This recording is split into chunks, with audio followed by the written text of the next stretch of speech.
When someone disappears, the story feels painfully personal. One name, one face, one family. But when you step back and look at the numbers, a disturbing pattern begins to emerge. In many parts of the world, it is women and girls who appear again and again in the most troubling statistics on disappearance and trafficking. They are overrepresented as victims and underrepresented in the headlines. In this episode, we are not hunting conspiracies. We are asking a different question. What do the patterns in the data actually tell us about where women and girls are most at risk of vanishing?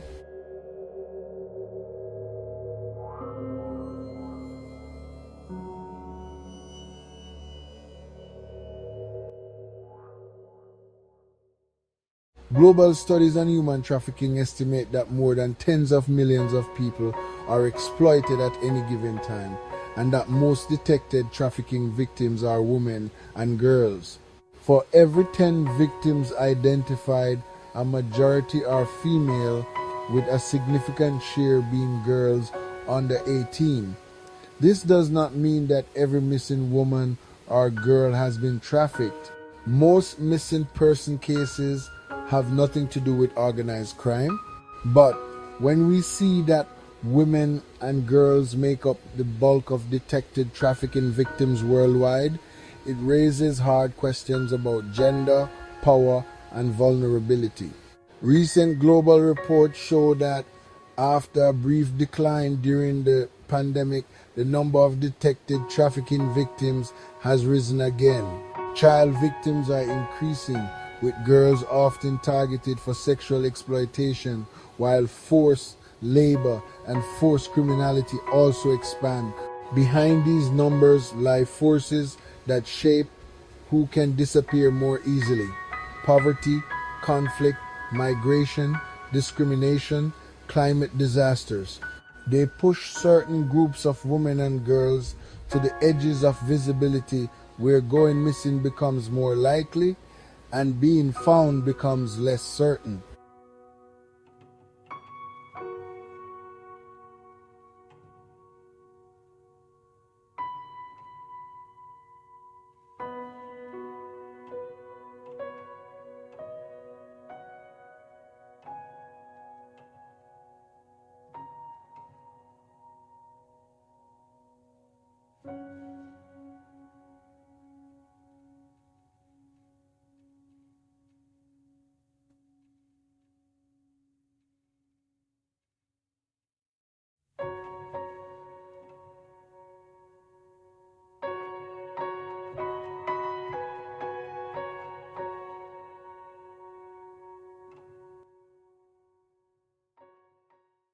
When you look at regional data, different stories appear.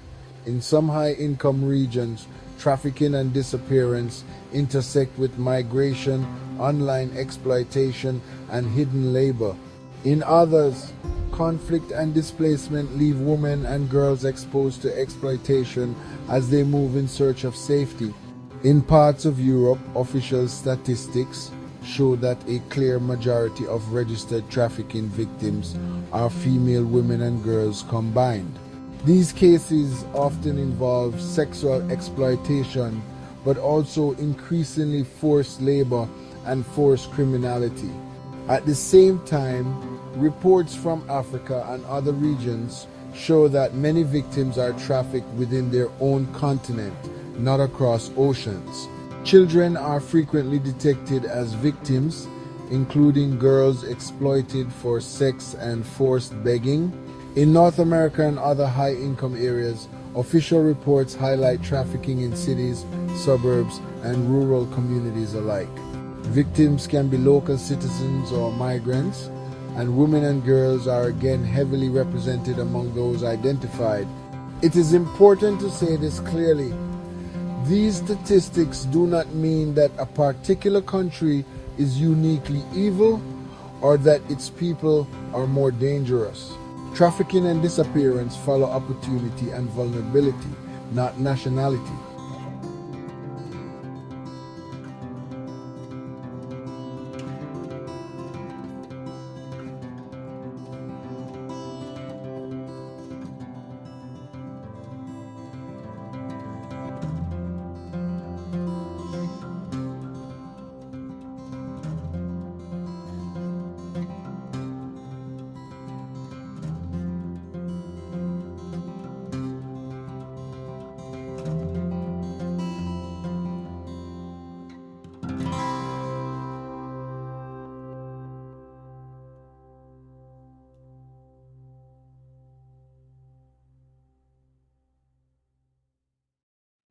At first glance, the numbers can seem to tell a simple, devastating story.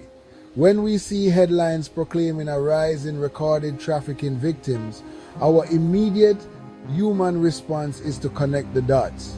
More women and girls officially counted as victims must mean more women and girls are being taken, that the crime itself is surging in those specific areas. It's a straightforward conclusion, one that feels intuitive and urgent. But the truth, as is so often the case with human suffering, is far more complex and hidden beneath the surface of these initial figures. Researchers, frontline advocates, and survivors themselves urge us to look deeper and be careful. The data we have on trafficking and missing persons is profoundly incomplete, often inconsistent across borders, and heavily shaped by the very systems designed to combat these crimes. What gets counted is not a perfect reflection of reality, but a reflection of what we are able to see. Many victims are silenced by fear, manipulation, or a lack of trust in authorities. Their stories never enter an official database, leaving a vast, unquantifiable gap in our understanding. The capacity to collect this data varies dramatically from one nation to the next. Some countries have invested in sophisticated, centralized systems that track missing persons and trafficking victims in granular detail, linking law enforcement, social services, and border control. But many others operate with limited resources. Their data might be fragmented across different regional offices, stored in incompatible formats, or not collected systematically at all. In some places, a comprehensive national system for tracking the vulnerable simply does not exist, leaving a black hole where vital information should be. Detection also depends entirely on who is looking and what they have been trained to see. If police, border agents, and social services are equipped with the knowledge to recognize the subtle and varied signs of trafficking, more victims will be correctly identified, offered help, and recorded in official statistics. But if that training is absent, the reality of their situation can be easily missed. Cases may be misclassified as simple runaways, immigration violations, or missing adults who supposedly chose to vanish. The victim is there, but the crime is invisible. This creates a critical paradox. The global statistics we see often tell us more about where victims are being successfully found, not necessarily where the most harm is happening. A country with rising numbers may not have a worse trafficking problem, but rather a more effective system for identifying and supporting victims. This means that some of the women and girls recorded as missing without a trace in one region might, in reality, be unidentified victims of crimes that are being counted somewhere else or nowhere at all. We must learn to live with this profound uncertainty. It is a heavy burden, knowing the data is an imperfect mirror. We cannot and should not leap to label every unexplained disappearance as a case of trafficking. That would be an injustice to other possibilities and a disservice to the facts. But we also cannot afford to ignore the quiet, insistent possibility that within the vast archives of the missing, some of these women and girls are hidden inside a crime we have not yet fully learned how to count. Numbers alone can feel cold, abstract. A statistic on a page can never capture the silence in a room that was once filled with laughter or the weight of a question that has no answer. So let us move beyond aggregate data and look again at individual lives. We will not speculate, but we will seek to understand the patterns that emerge when stories are placed side by side.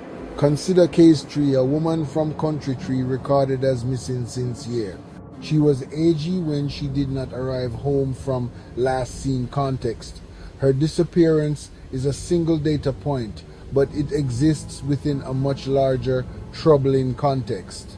Her case sits in a region where trafficking for sexual exploitation and forced labor is a documented and persistent problem, one that disproportionately preys upon women and girls.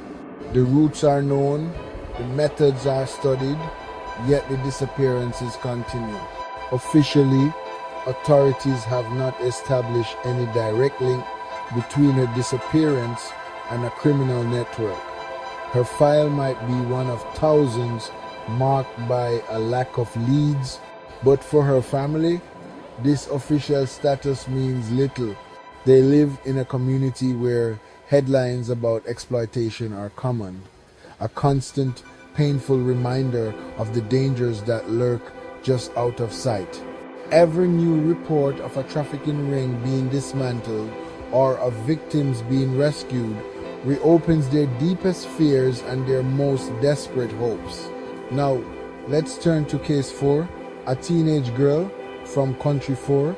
She vanished along a well-trodden route used by countless migrants and refugees seeking safety or a better life.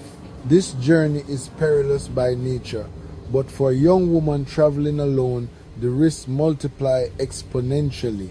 Reports from aid workers and law enforcement in that area highlight how the chaos and desperation of displacement create a fertile ground for predators, amplifying the vulnerability of the most defenseless, especially unaccompanied girls.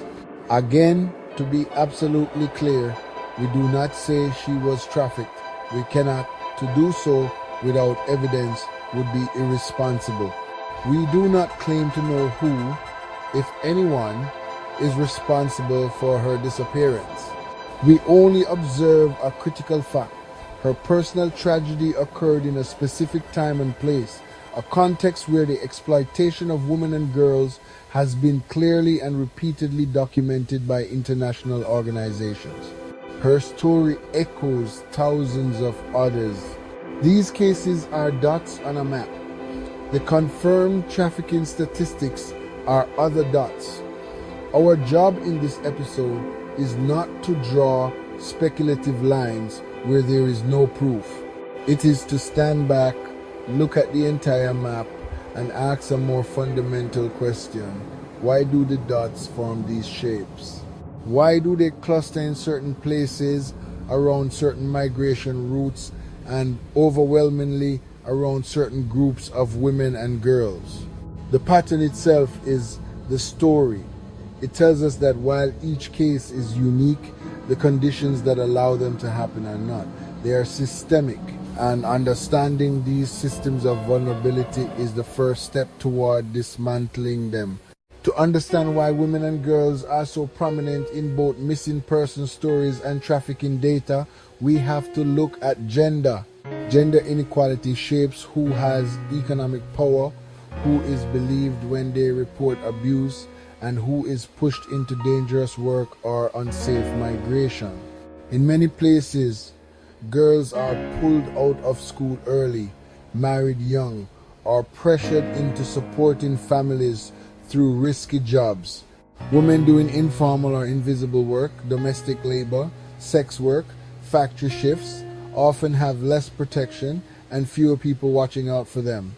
The patterns we've explored are not abstract academic concepts. They are a playbook, a well-worn map used by those who mean to do harm. Traffickers, exploiters, and abusers understand these vulnerabilities with a chilling precision. They are experts at identifying the cracks in our social fabric, the places where people can fall through without anyone noticing. They actively seek out individuals who will not be believed, whose stories might be dismissed as unreliable. They target those who lack resources, not just financial, but the social capital of a strong support network or a trusted place in the community. They prey on those who live at the edges of official concern, where the safety nets of society are stretched thin or are absent altogether.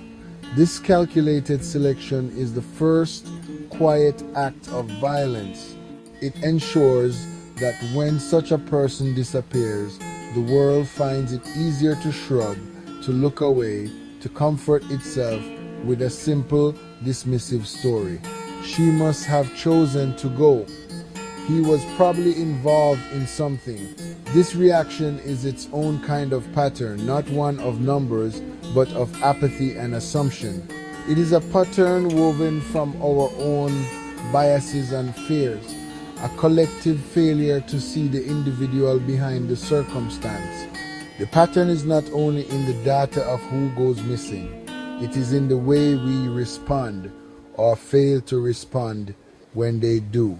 And this is the crucial limitation of the data we've examined. Statistics can reveal the terrifying logic of risk, but they cannot tell us what happened to any one missing woman or girl. A percentage point can never capture a personal history, a motive, a final destination. For each individual case, only evidence, meticulous process, and careful, dedicated investigation can uncover the truth. So we end this episode holding two profound truths in tension.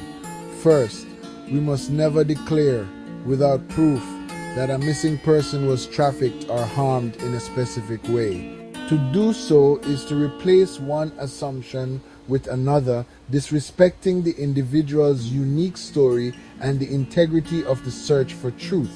Second, we must listen, truly listen, when the global data tells us that women and girls, especially those who are poor, displaced, or marginalized, carry a heavier, disproportionate share of risk. To ignore this is to be willfully blind. In the next episode, we step away from the broad view of the numbers and look at how trafficking itself works, how it is defined, how it hides in plain sight, and how it sometimes intersects with the tragedy of disappearance. Again, we will proceed with caution and respect, without accusations, without speculation, and without ever turning real human suffering into entertainment.